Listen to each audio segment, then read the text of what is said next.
তুমি খেলবে খেলাটি? তুমি খেলবে? আমার যদি গাড়িটা আছে যে প্রতিযোগিতায় থাকতো তাহলে আমি ওই ছোট গাড়ি নিয়ে চলে আসতে পারতাম, কিন্তু আমার তো প্রতিযোগিতায় আসতে পারিনি আমি। ও তাই? যদি আসতে পারতাম আমার ছোট টিলাটা নিয়ে, তাহলে আমি এই অংশগ্রহণটা করতে পারতাম, কিন্তু ছোটটা তো অংশগ্রহণ করার সুযোগ দিই। অসংখ্য ধন্যবাদ।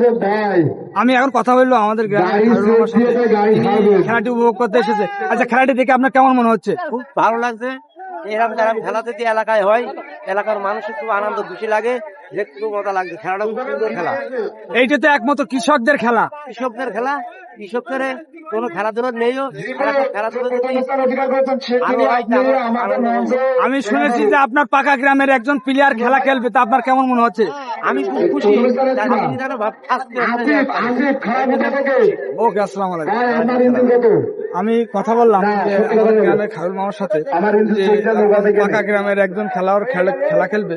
আমি দেখাই অনেক দর্শক যে এই মাঠটির কানায় কানায় দর্শক ভরে গেছে।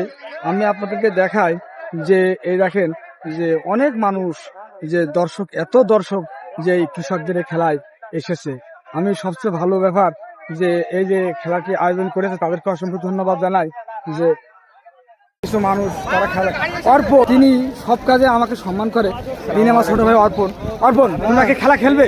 হ্যাঁ, আজকে আমাদের দক্ষিণ পাড়ার ওই যে মইনুর আছে, আজাদুল ইসলামের ছেলে, তার ছেলে আজকে এখানে অংশগ্রহণ করছে। অংশগ্রহণ করবে? জি জি জি। তবে খেলাটি আপনাকে ভালো লাগবে তো? জি আলহামদুলিল্লাহ, আপনাদের অনেক সুন্দর খেলা উপহার দেবে আশা করছি।